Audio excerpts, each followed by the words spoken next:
Hey folks, Jack here from Peach Guitars. Welcome to another Tale of Two Tones. This time I'm focusing on one of the biggest and best Strat players of all time. Who could that possibly be? I'm talking about Mr. Ritchie Blackmore. But before I get into today's video, let me please remind you to like, comment and subscribe to the channel if you haven't done so already.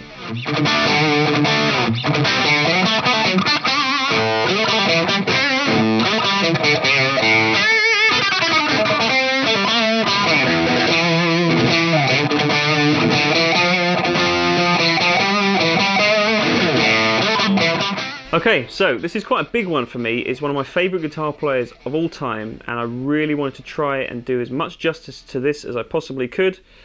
In today's Tale of Two Tones, I'm focusing on Mr. Ritchie Blackmore, and I want to take apart, as I always do in these videos, without necessarily adhering to trying to replicate specific album or live tones to a T. I'm really just trying to get into the mindset. And this is a very interesting one because, of course, everyone knows about the Strat and the Marshall kind of era tones that Ritchie Blackmore was known for.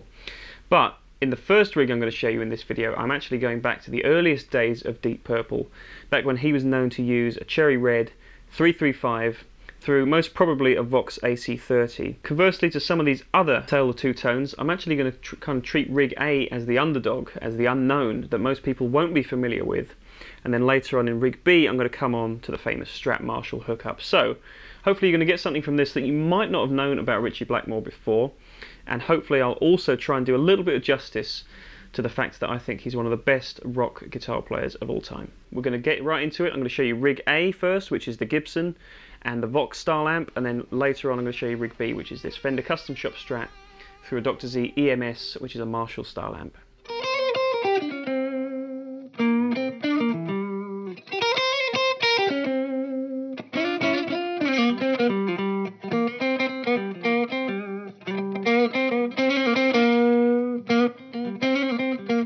Okay, let's jump into rig A, and this might not be something that most people expect to see, but it is very pivotal in the story of Ritchie Blackmore's tones. So anyone who really knows about the early days of Deep Purple will know that throughout the course of the 60s, pretty much for its entirety, Blackmore was playing a cherry red 61, I believe, Gibson ES335, and that was very much formative of the early days of Deep Purple's sound. I think it really complemented what they had going on at the time, which was a bit more of a kind of jazz-edged blues rock psychedelic type thing. 335 works very well for Ritchie because he loved to kind of explore the feedback tendencies that a great guitar like this has, and it actually showed a different side of his playing. A lot of the times he would break into a cleaner, oftentimes with the neck pickup and the volume and tone rolled back, and then it still had a very bright, biting sound, and that was very much a kind of paradox because a lot of the times when you play a guitar like this, it's just a really nice warm tone, and that's great. That's kind of what they're renowned for. But the way Ritchie Blackmore used a 335, coupled with, I believe, a Vox AC30 amp as well, and a treble booster, that's what I'm using today.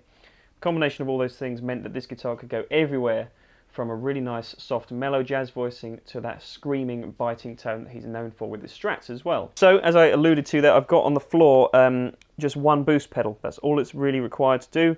I've got the Mad Professor Ruby Red booster. It's actually the limited custom edition. And I've cranked the treble control all the way up, so I'm using it for all intents and purposes as a treble booster, as I believe he was using a Rangemaster treble boost at the time. Plugged into, from Dr. Z, the Z-Rec, which is their take basically on an EL84 driven Vox kind of style circuit. So, you know, there's a few discrepancies here, but there's a lot of similarities, I think, in the tone. And coupled with the treble booster, with this amp, which is set fairly dark, it just works, and this is one of my favourite periods of his tone. It's one of the best guitar tones I've ever heard.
Right, so we're going to get onto rig B now, and this is probably the rig that most people will know Ritchie Blackmore for, or at least a permutation of it.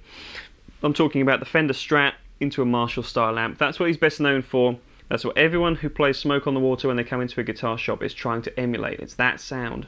But there's actually a few little nuances to it that don't get talked about that much, and I've tried to convey that as best as I can with just very few components in the rig today. This is the most Blackmore-ish Strat that I could find in stock. With this particular guitar that I've picked out, I think this is kind of the best of all worlds, with the maple neck, the big headstock, which in my opinion is the most important thing. Amazing Strat. Really great guitar. I've used this quite a few times in videos, and every time I do it just delivers to the max. So I'm definitely going for those late 60s, early 70s kind of Blackmore tones here, but I'm also going to try and veer into some of the rainbow era tones as well, which is a little bit harder edged, and this Strat can deliver both of those things with no problem. So I'm plugging the Strat into only a couple of pedals on the floor, so same as before. It's basically all about just having a very choice boost pedal. So I'm using the exotic RC booster today. Now famously, Blackmore in the early 70s started to use a reel-to-reel tape recorder and just use the preamp section of that tape recorder to boost his Marshall major amplifiers. So what you find is, despite the fact that I said his guitars are always very bright, without that tone control on the bridge pickup as well, and using a very bright Marshall amplifier, he always had a very thick, very powerful and very mid-rangey tone, and a lot of that has to do with the boost. So that's what I'm using the RC booster here today for. And I'm also going for some of his echo tones that he would famously use.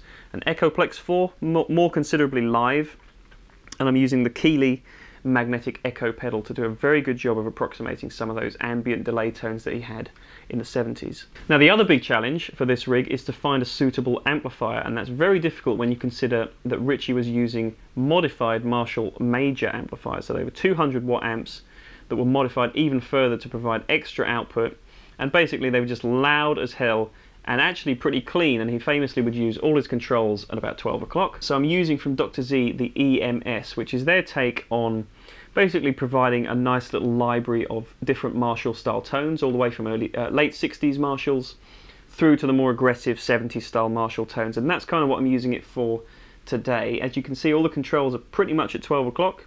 I'm using the higher gain mode, and I think coupled with the RC booster, it really gets very, very close to some of those Ritchie tones without actually peeling the paint off any of the walls in this building with sheer volume that he had.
Thank you very much for watching another Tale of Two Tones. I really hope you've enjoyed it. This is quite an enjoyable one for me to do. As I said, always this is a thrill to really kind of delve into the minds of what players might have been looking for out of certain rig setups. Hopefully the gear that I've used today gets you pretty close. It certainly puts you in the right ballpark. So I hope that you've enjoyed it. If you have, please like and comment down below with your thoughts. I'd also like to know not only what you think of this video, but if you think there's any other players that would make very good subjects of a tale of two tones. So let me know in the comments below what you think. Make sure that you're subscribed to our YouTube channel as well if you haven't done so already. Take good care of yourselves, and I'll look forward to seeing you in the next video.